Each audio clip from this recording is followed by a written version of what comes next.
So if you take just one thing from this entire course, remember this. The quickest way to learn to play music by ear is to restrict all of your playing to one key for a sustained period of time. So listen to every new song as though it were in that one key. So why should you learn to play songs in one key?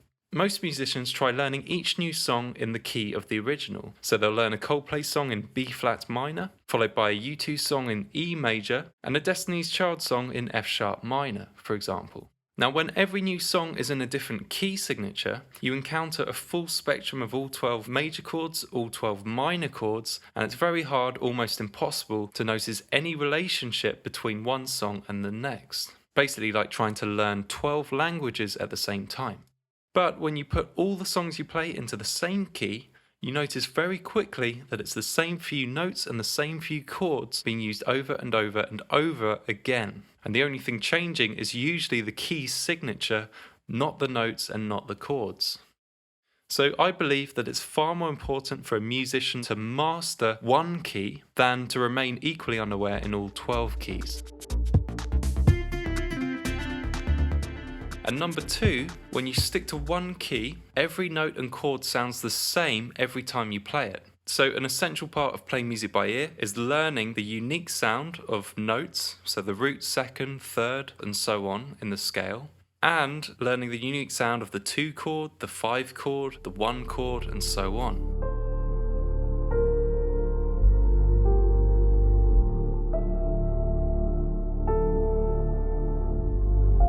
Now, all the time that you spend playing in one key, each note you play sounds the same. So C sounds like the root every time, D sounds like the second every time, E sounds like the third every time, and so on.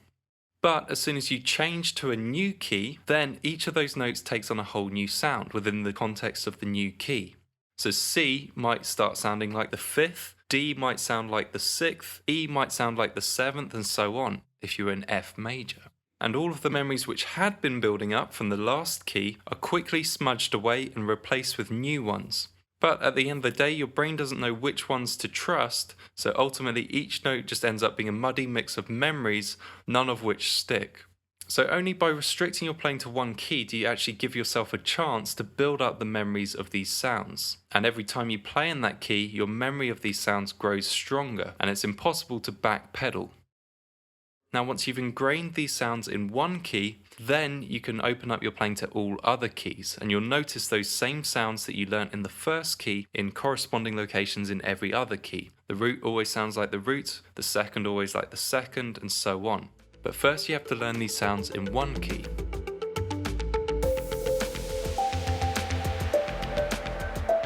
So I discovered this accelerated learning technique completely by accident, completely by luck. There was a 2-year period when I was about 16 to 18 where I just started playing everything in one key, which happened to be C minor, E flat major. I already knew the notes of C minor, and there was no real incentive for me to start practicing C sharp minor and then D minor, E flat minor, and all other 12 minor scales. Ultimately, the music sounded the same to me whether I was playing in C minor or in F sharp minor, so I just chose to explore C minor in depth, which turned out to be far more rewarding and beneficial. So during this 2-year period, everything I composed was in C minor. Every new musical concept I learnt about, chords, cadences, 2-5-1s, I would apply to my playing in C minor. And every song I listened to, I naturally listened to it as though it were in C minor, which meant that later I would learn to play that song in C minor. Restricting my playing to one key went against everything most music teachers had told me. Things like practice playing in all 12 keys, learn to play all 12 major scales, all 12 minor arpeggios, and so on. And I even remember band members telling me you need to address that, which was their way of saying that I should become fluent playing in other keys. But while my scales and arpeggios didn't necessarily improve during that period, my ear training did, faster than ever. Within a few months, I could play most pop songs by ear flawlessly.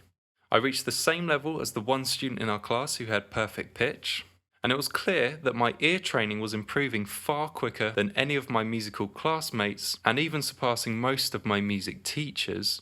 On one occasion, I remember my music teacher attempting to work out the notes of a TV theme tune at the piano. Despite being an excellent musician when it came to sight reading and performance, he simply could not do it. I remember sitting there politely watching him for about 10 minutes, while I knew exactly what the notes were just by singing back the melody in my head. At the time, I didn't know why my ear was developing so quickly. I thought that I must just be practicing more than anyone else. But that wasn't actually the case. Most of my classmates were trying to play songs by ear just as much as I was, and these were the days before you could find sheet music online. It wasn't until recently that I realised that the only thing that I did differently was learning to play every song in the same key. Have you ever questioned why we have 12 keys? Wouldn't one key signature be enough? The main practical reason for having many keys is so that a composer can choose a key that is the best fit for the music and the instruments that are performing it. Every instrument has its own range and its own sweet spot, which is a range where it sounds its strongest. Often a composer will compose a piece of music in one key, but when it comes to arranging that piece for its performers, will transpose it into a completely different key just to make it fit better for those performers. So having 12 keys just allows a composer to find the best range for their music. No key signature is better than another. G flat major is no better than C major. It looks more complicated when seen on paper, but a song essentially sounds the same whether you play it in C major or G flat major or any other key. So I've since become fluent playing in all 12 keys and in transposition, but only after a sustained period of time playing in one key. So I suggest you prioritize training your ear first, because ear training is king.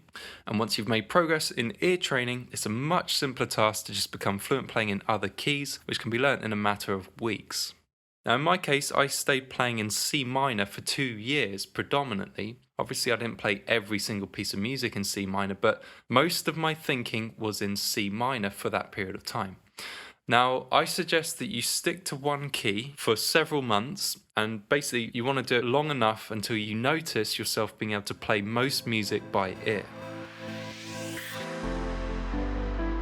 So the fixed key learning method will work for any key, and maybe you already have a key which you feel most comfortable with. However, for my teaching, I've used the key of C minor, which is the same key as E flat major.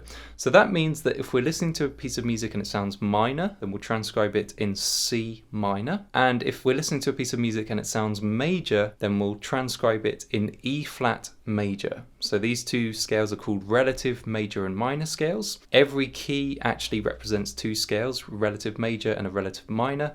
They're always a minor third apart.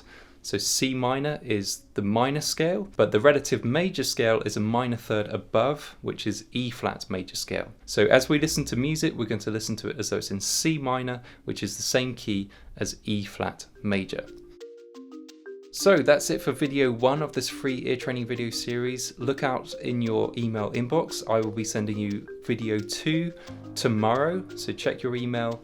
You'll see video 2 tomorrow, and we'll go into how to transcribe songs the right way.